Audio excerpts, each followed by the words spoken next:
Ce mercredi, le Paris Saint-Germain entre dans l'histoire du football en disputant la finale de la Coupe intercontinentale contre Flamengo, un affrontement qui promet d'être palpitant. À Doha, au Qatar, les yeux du monde seront rivés sur cette rencontre qui oppose le champion de la Ligue des champions d'Europe à celui de la Copa Libertadores d'Amérique du Sud.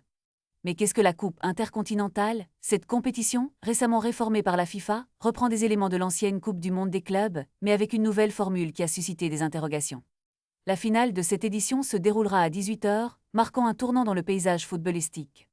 La saison dernière, le Real Madrid avait remporté la première édition de cette nouvelle formule, et cette année, le PSG espère faire briller son étoile. En opposition, Flamengo, qui a dû surmonter des défis ardus pour arriver à ce stade, notamment en battant les Mexicains de Cruz Azul. Le parcours de Flamengo a été semé d'embûches, mais leur détermination les a propulsés vers cette finale tant attendue.